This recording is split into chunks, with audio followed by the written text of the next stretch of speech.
Hello, good afternoon and welcome to Midday Prime. I'm Gautam Roy and we'll bring you in the course of this show all the latest updates that we can get you from India and the world. We'll get you the latest on what's happening in terms of a landmark being set for all fans of cricket, for sports in the world as well, with the world's largest cricket stadium being inaugurated in Motera in Ahmedabad. It's going to be called the Narendra Modi Stadium. We'll get you all the details on that and the latest on the COVID-19 situation in the country and the world too. But first, let's get you the big news.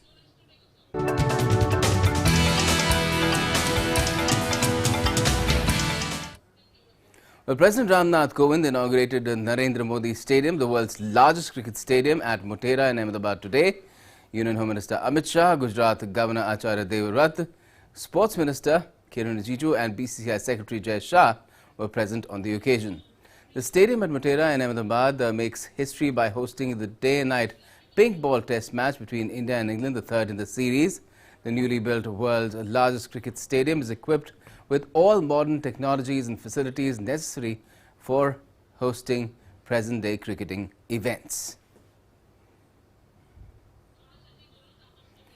There you can see that is quite a sight to behold really, and right now that stadium is filled with the social distancing norms in mind by spectators for the first time soon after its inauguration, as well as it's hosting the third in the series of the test matches between India and England, and this is a pink ball test in Motera Stadium. The Narendra Modi Stadium is an ideal location to hold such a match because it is equipped with one of the things that it has really is LED lights, which provide shadowless illumination. The other big takeaway is that there are no pillars that obstruct the view of spectators who pack the stadium. Anywhere from the stadium you can see the pitch completely unobstructed by anything. So these are two big things about the stadium among so many others that's been inaugurated today by President Nath Kovind. He just was introduced and he exchanged some remarks with the teams and captains of the two sides as well. Just before the match was about to commence, both Virat Kohli and Joe Root introduced all the team members to the president, and there was an exchange of words as well between both the Indian cricket team captain and the president and the English cricket team captain and the president. I'm sure he wished them all the best, and the sentiment of course being that may they produce a test in the course of 5 days that proves to be as landmark as the occasion of the inauguration of the Narendra Modi Stadium at Motera in Ahmedabad.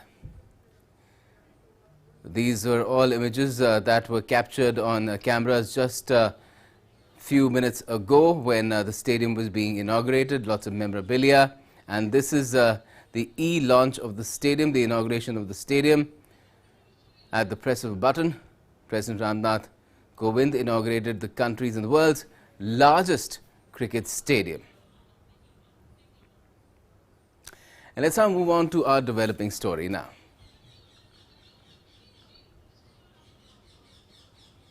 Well, an encounter broke out in Shalgul forest in South Kashmir's Anantnag district today.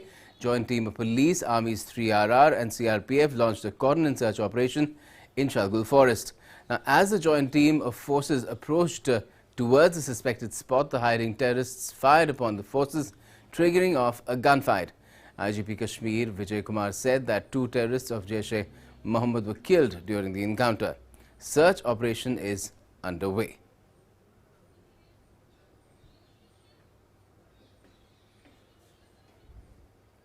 And it's time now for National Prime as well.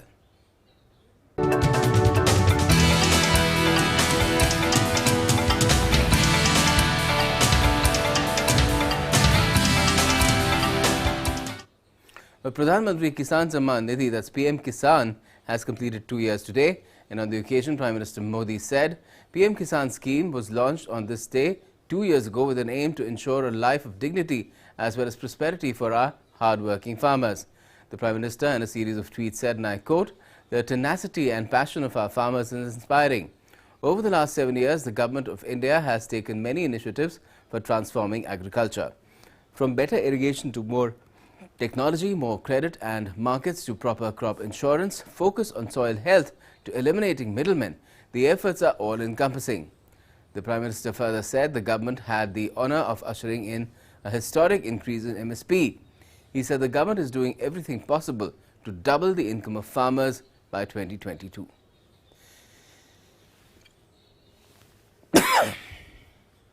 Excuse me.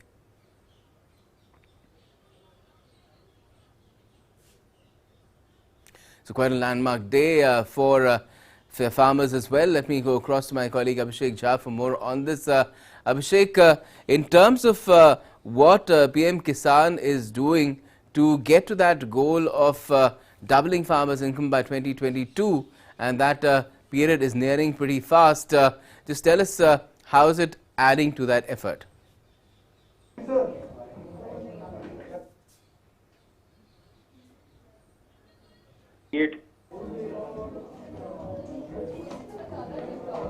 Abhishek, just wanted to ask you, how is PM Kisan adding to that goal, the aggregated goal of doubling farmers' income?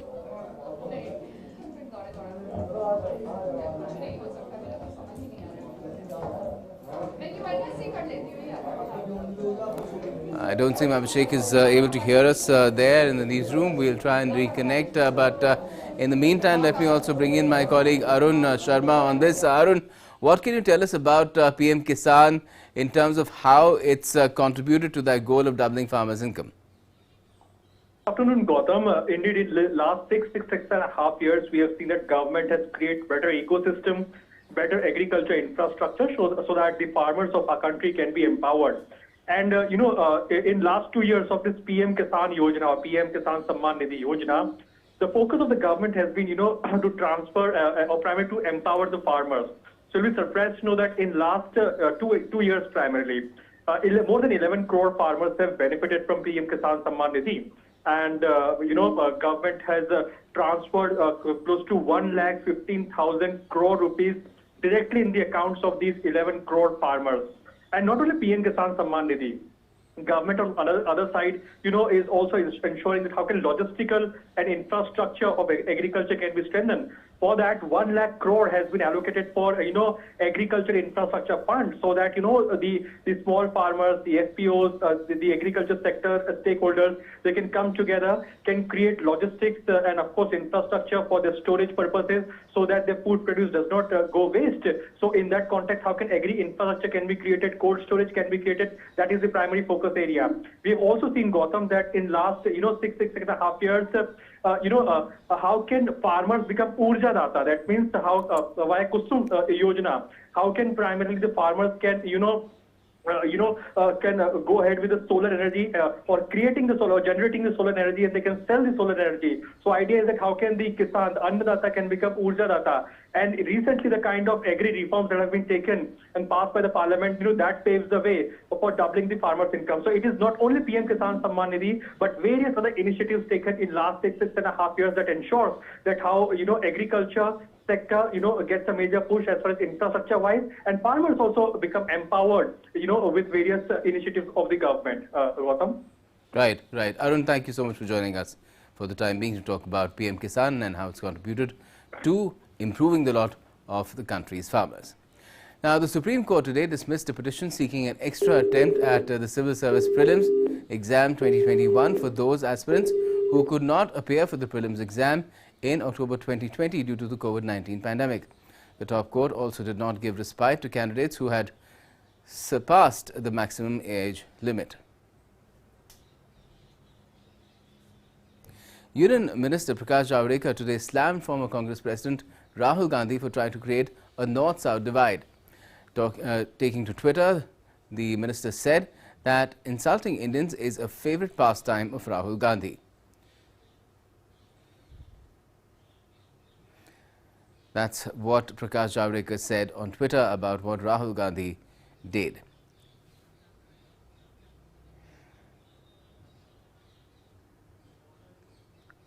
And Union Minister for Minority Affairs Mukhtar Abbas Naqvi also took a jibe at Rahul Gandhi and also accused the Congress of playing divisive politics.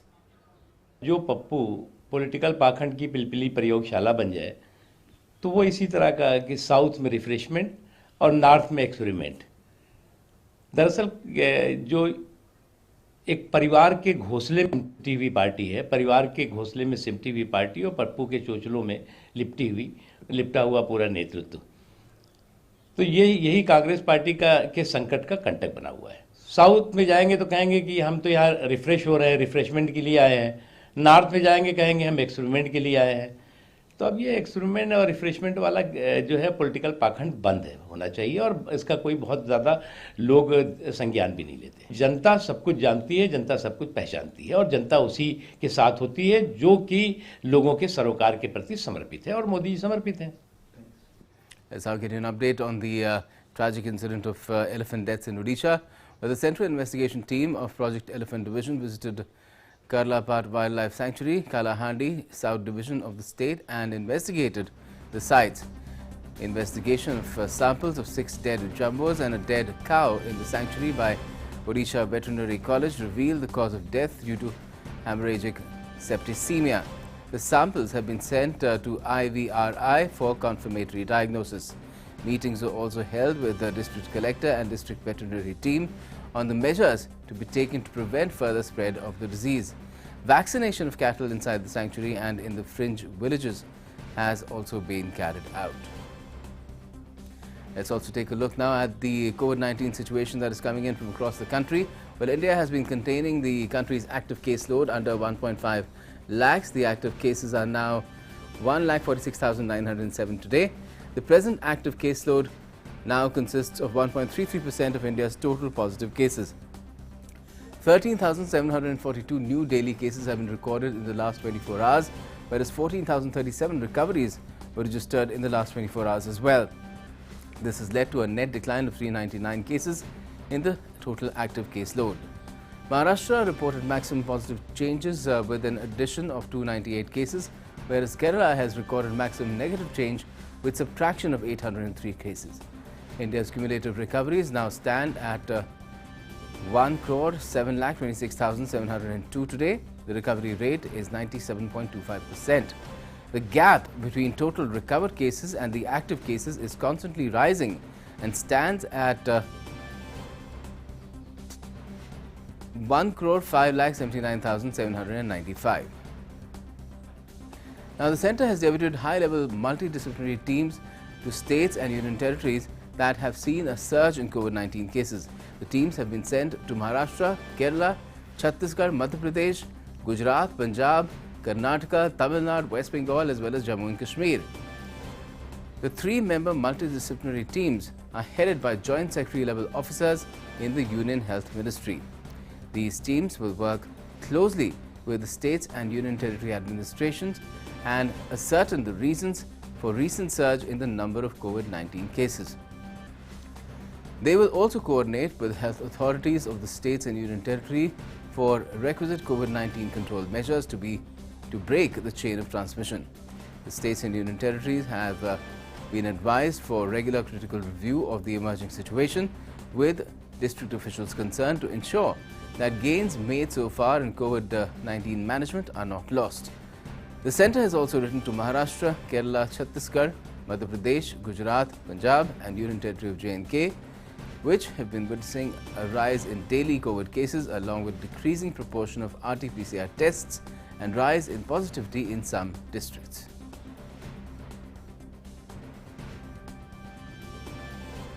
And with the vaccination drive crossing milestones, the efforts to track COVID-19 are still going on. With better healthcare infrastructure facilities and test, track, treat method, a total of 21,30,36,275 samples have been tested for COVID-19 so far. Of these, 8,05,844 samples were tested on Tuesday alone.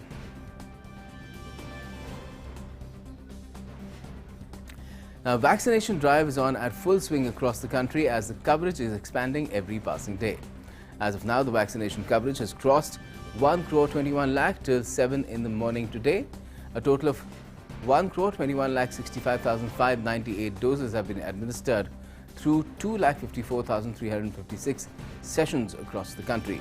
These include 64,98,300 healthcare workers, who've received their first dose, 13,98,400 healthcare workers who received their second dose, and 42,68,898 frontline workers who received their first dose.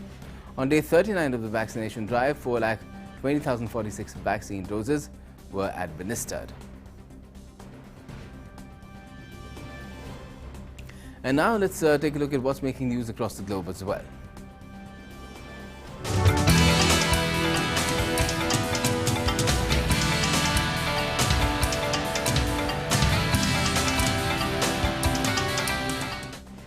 Well, the U.S. House of Representatives will vote on Friday on legislation to provide $1.9 trillion in new coronavirus relief.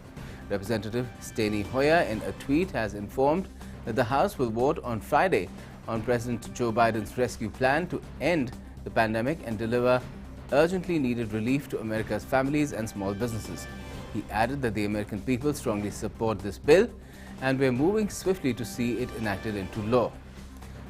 The House Budget Committee approved the measure on Monday. Passing more relief to ease the economic efforts and effects of the pandemic is a top priority for Democratic President Joe Biden. Although polls show Americans want more economic support, Democrats, who narrowly control Congress, and Republicans differ sharply over how best to provide it. U.S. golfer Tiger Woods was hospitalized on Tuesday after a car crash in which his vehicle sustained major damage. Woods was the sole occupant of the car when it crashed. The rollover car crash near Los Angeles did not involve any other vehicles. Woods was at the Rivera Country Club in LA over the weekend as host of the Genesis Invitational Tournament. According to police, Woods' injuries were not believed to be life-threatening as he was conscious and able to communicate when rescue personnel arrived. Unfortunately, Mr. Woods was not able to stand under his own power. Our partners at LA County Fire were able to extricate him from the vehicle, and they put him onto a backboard. When I arrived on the scene, Mr. Woods was seated in the driver's seat. I made contact with him, and I ensured that he was able to speak to me. At that time, he seemed that as though he was still calm and lucid. I made the determination that it would be safer to wait for LA County Fire to help remove him instead of trying to remove him myself. Woods, one of the most successful golfers of all time, has won 15 major golf championships. He recently underwent his 5th back surgery and said he was uncertain if he will be able to play at the upcoming Masters, which he had last won in 2019.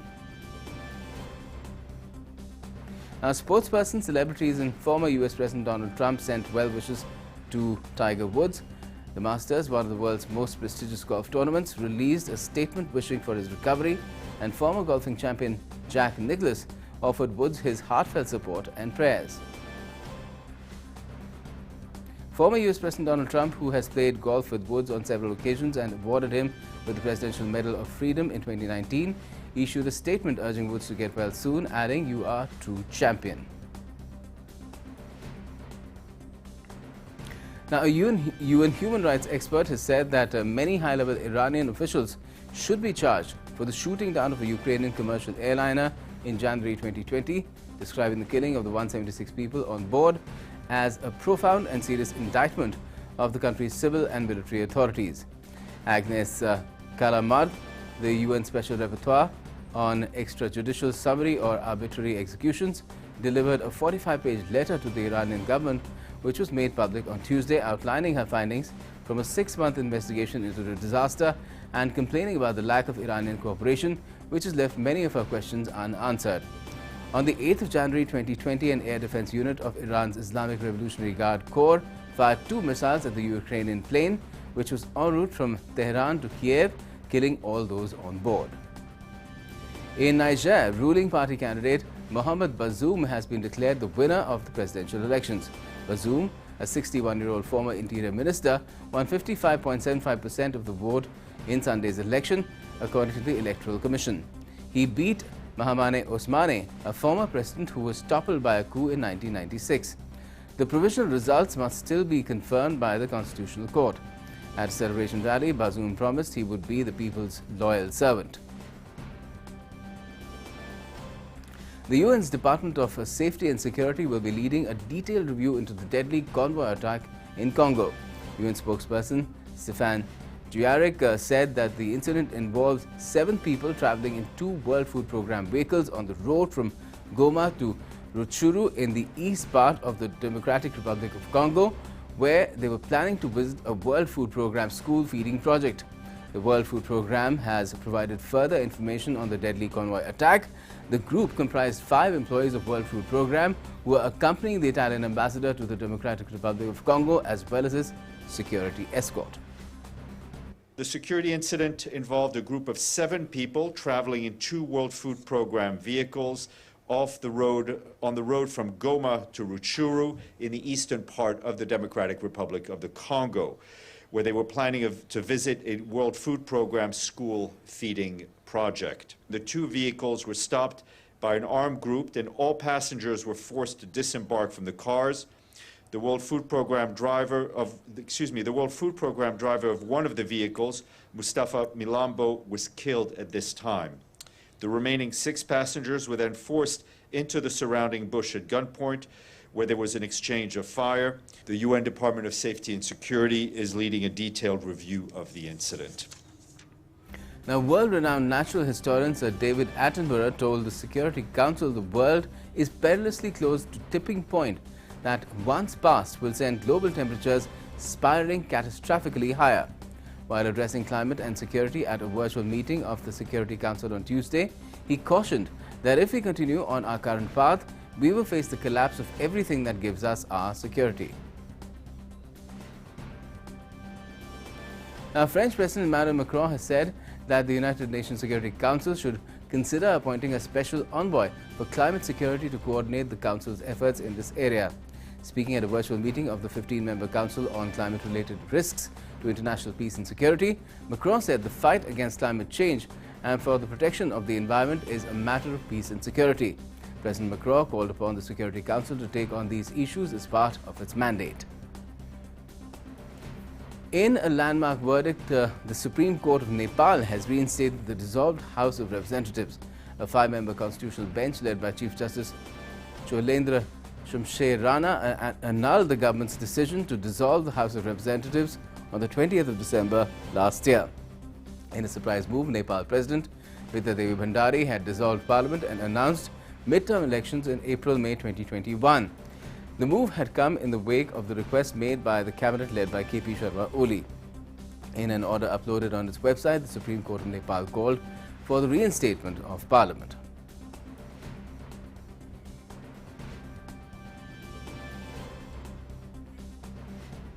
And for more on this, let me take you across to my colleague Abhishek Jha. Abhishek, now just tell us to what extent is this a setback, huge setback for KP Sharma Oli, who wanted Parliament to be dissolved?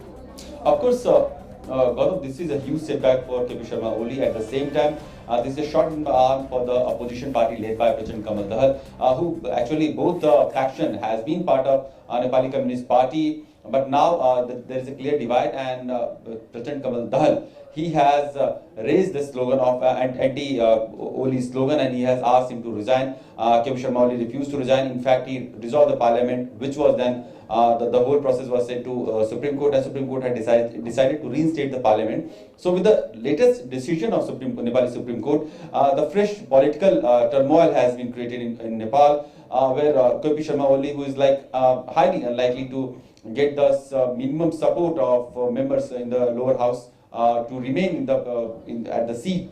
At the same time, even if he is not winning the confidence motion, the Nepalese people will have to face a fresh election within 2 years of span, and that election is also believed to be very fiercely fought between the two factions, which were actually close friends and allies for at least 2 years. So in all likelihood, this continuation of political turmoil in the domestic politics of Nepal is actually going to continue even after this confidence motion that is slated to happen within 13 days of the Supreme Court judgment in Nepal. All right. Well, we'll have to leave it there at the moment, completely out of time. Abhishek, thanks for joining us. Okay, now let's turn to the softer side of news, which is Live Prime.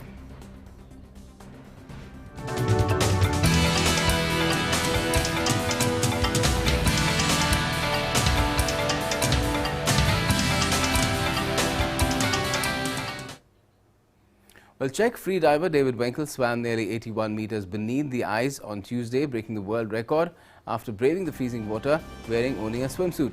The 38-year-old changed the location for the record attempt of a former quarry in La Host from a glacial lake in Austria due to COVID restrictions, which made international travel difficult. Wenkel, who dropped into the water through one hole cut in 1 foot thick ice before emerging from another, beat the previous record of 250 feet set by Denmark's Stig Aval Severinsen in October 2017 in southern Greenland. And in Australia, Taronga Zoo, Sydney's first koala joey in over a year, has finally emerged from his mother's pouch. Humphrey is estimated to be around 8 months old and his mother Willow's fifth joey.